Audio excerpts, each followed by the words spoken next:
Anthony Adeyemi joins us on the show tonight.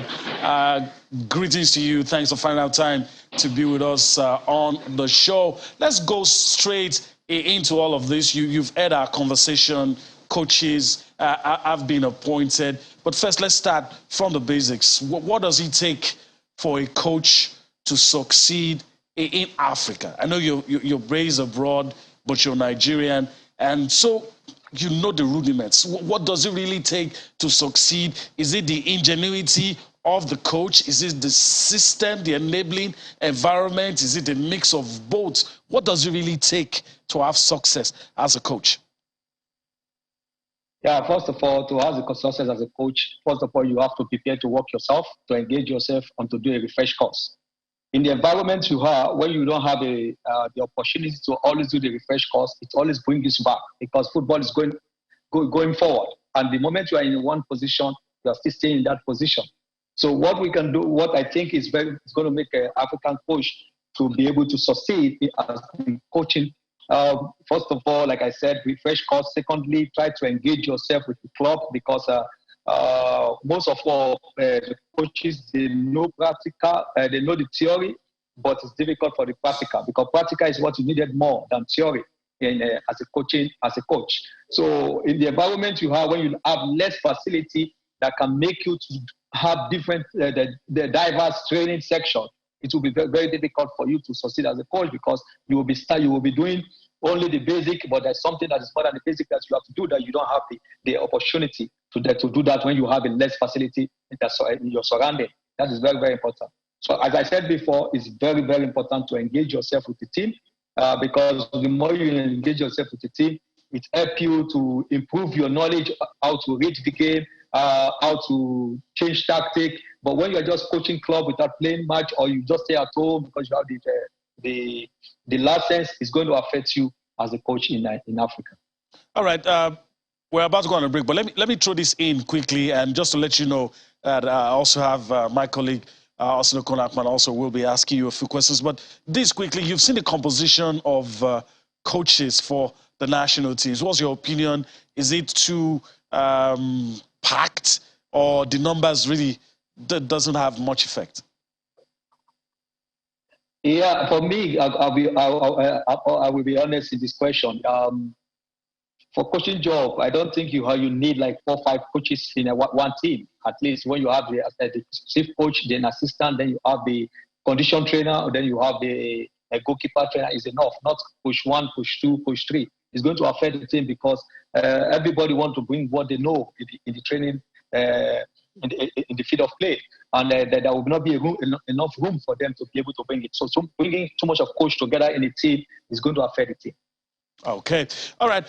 So that's it. Let me just quickly, we're about to go on a break. Maybe after the break, I'll allow Austin pitch in with, some of his questions. We're having interesting discussion on the recent developments on the domestic scene here in Nigeria, appointments into the men's national team, the senior national team, and the age grade and the futures under 15 and under 13. That's where we're at right about now. And do not forget, as we speak, UEFA Europa games going on, UEFA Conference League games also going on. We'll talk about that as we progress on the show. But first, we need to go on a break right about now. When we return from that break, we'll continue with our conversation on the recent developments in Nigerian football.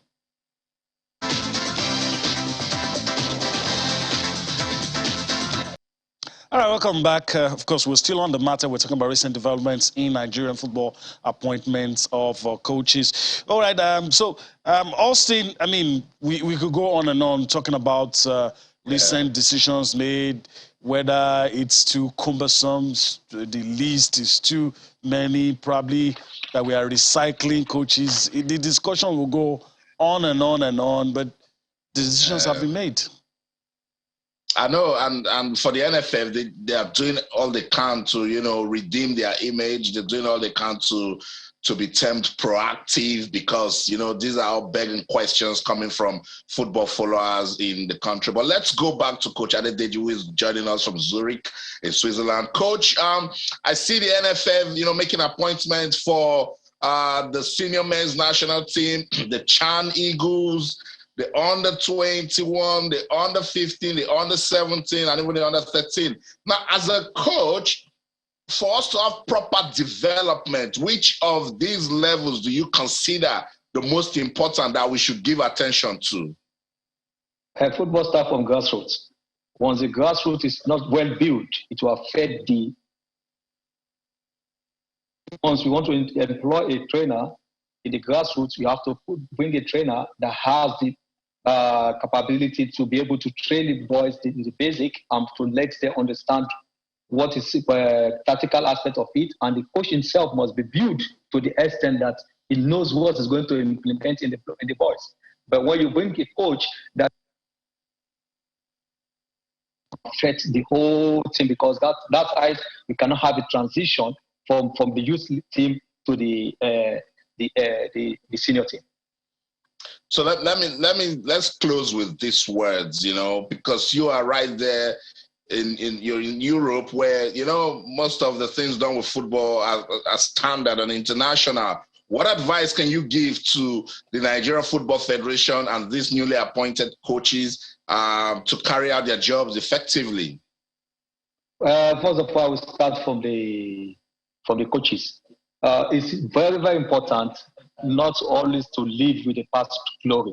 As a coach, try to always engage yourself with the team, and secondly, always do a refresh course, because when you do both together, it's going to help you. Most of our coaches, they have the theory, they have problem in the practical, and you needed the practical more than the theory, because everybody can do the theory. Somebody who don't know how to play football can go into the YouTube, take a training program, and set it on the field and tell them what to play. But when you have the practical, it's going to help you more, because you have a good mind of reading the game, and you can be able to help the boys more. That is what we are lacking in Nigeria. Most of the coaches, they hardly go for a refresh course and engage yourself with the team, because not engaging your team with the team is going to affect your way of reading the game tactically.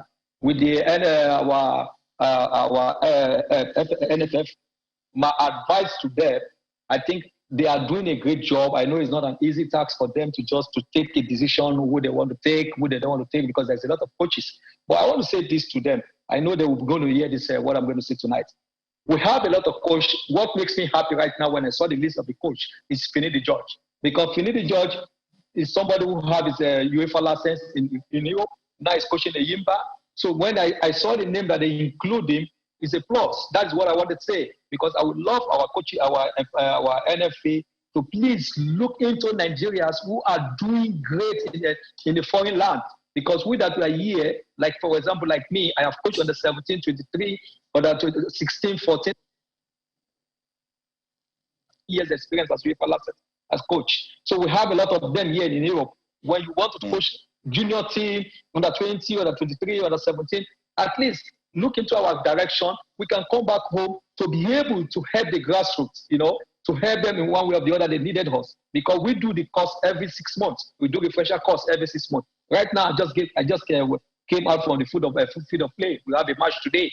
So in a away match. So coach, what I'll say to you is, before the NFF comes to you, you should take yourself back home and see some programs you can execute at the grassroots. When they see some of those works, maybe you can get engaged. I think that's a good place to start. Thank you so much, Coach, for your time on the show tonight. God bless you, sir. Thank you for having me, sir. Thank you. So